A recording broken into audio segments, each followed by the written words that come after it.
Okay, well, it was great to hear from Seth and Ryan. Yeah. I'm very excited about your dinner.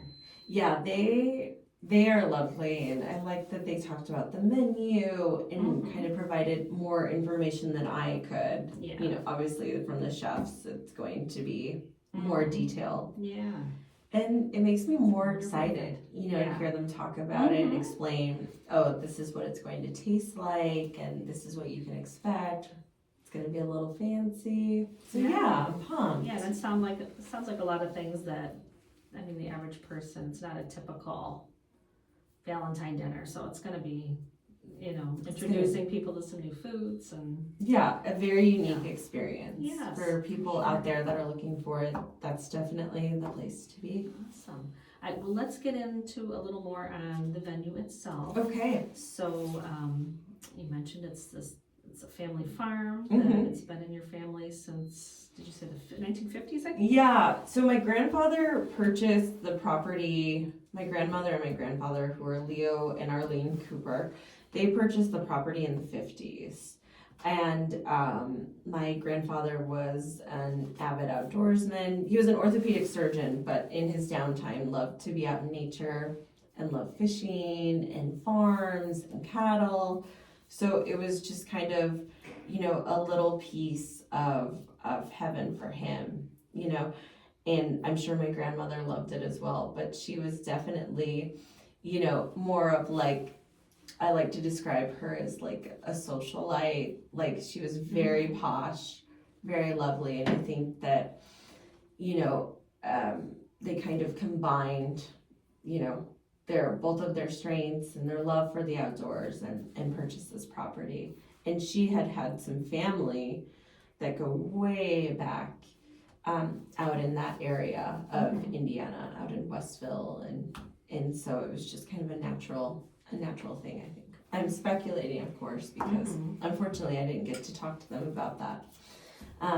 They have passed away, and you know, I wonder what they would think about all of this. And I've asked my uncle and I've asked my aunt, you know, what do you think they would think?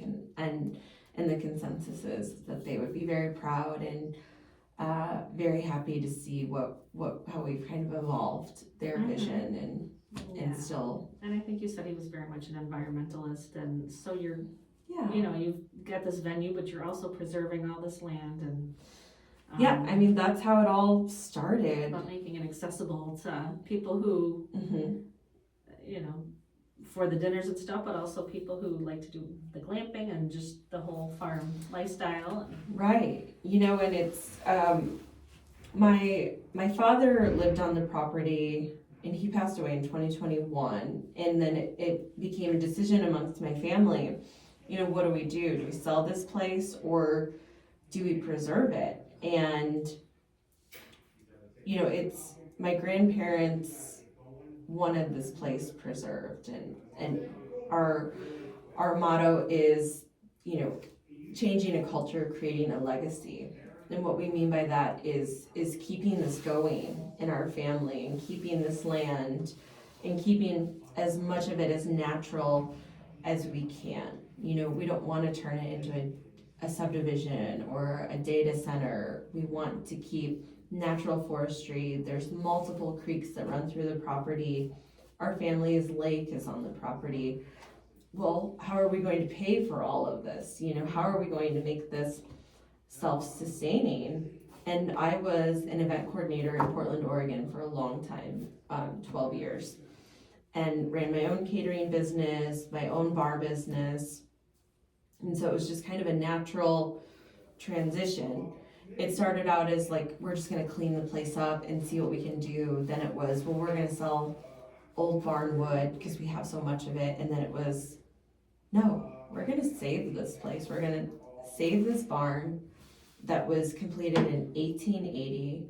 It's over 7,000 square feet. Wow. We're going to preserve this 4,000 square foot concrete courtyard, and we're going to watch this place thrive.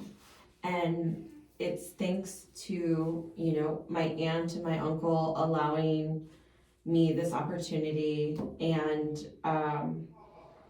you know, making it happen and making it happen within the family. instead of seeking some, a corporate investor who I don't know, who's, it's we're keeping everything in the family and working together to make it happen. So I love that. yeah. So, I tell people when they book an event or they book a wedding that they're helping to save the farm. Mm-hmm. And that's not just, a line. It's Yeah. they are literally saving the farm. So every event is very special. Yeah, I did want to mention too, because we talked about the glamping. Oh yeah.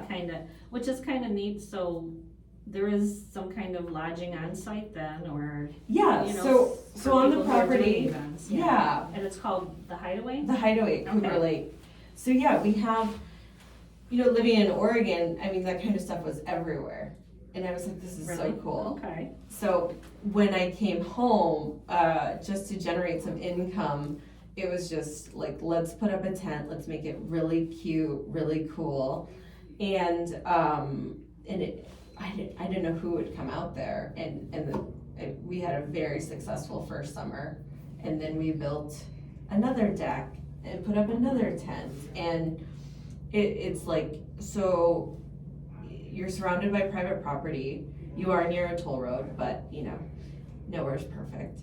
And it's like your own private space. There's no one else around. You can rent the entire place if you want. You can go fishing, you can go swimming, you can walk on the paths, you can see all the natural landscape.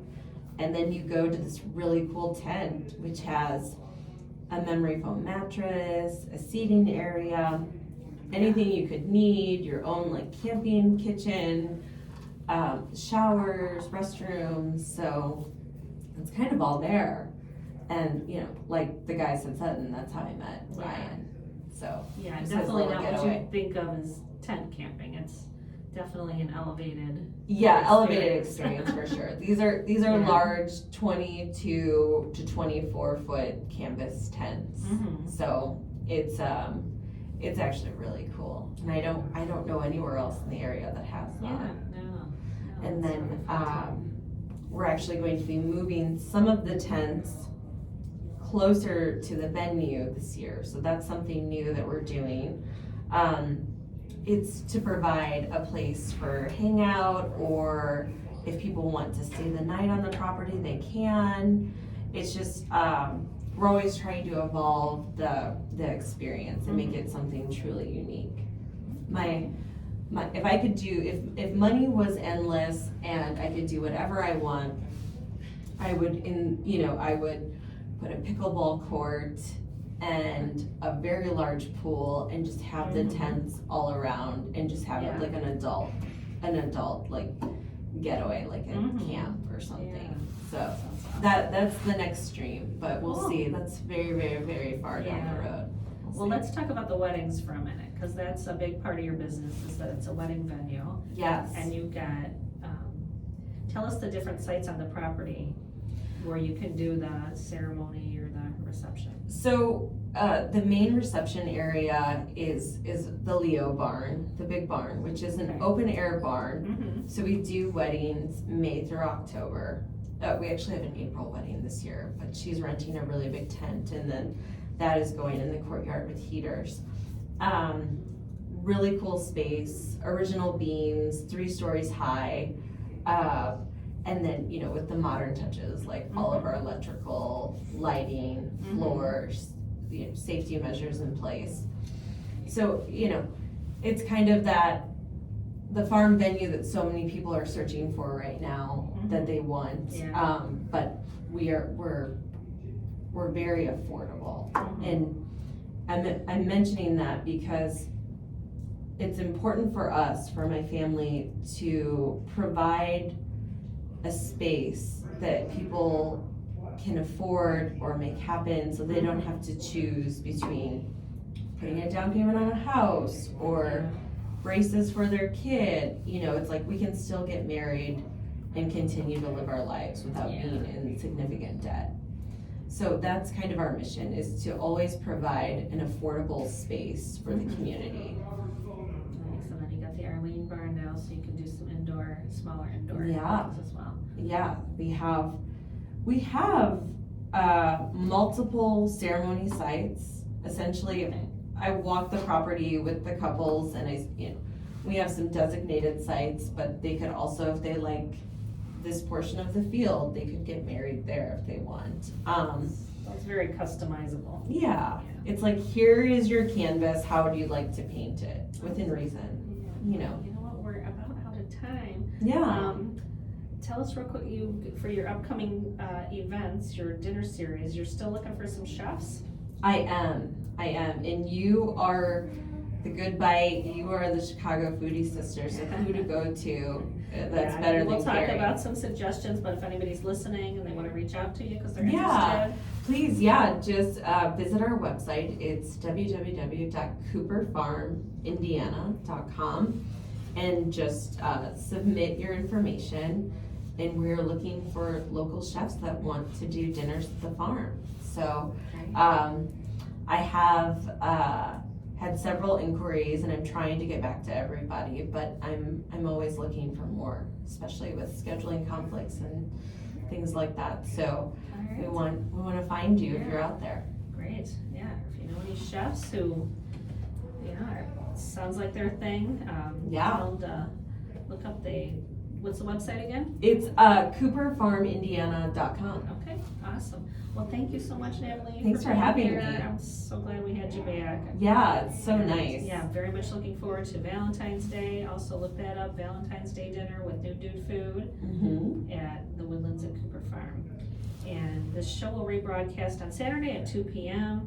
Look for video on YouTube, on Chicago Foodie Sisters YouTube page, and then also on Facebook, Good Bites by Chicago Foodie Sisters. So thanks so much for listening in, and have a delicious day.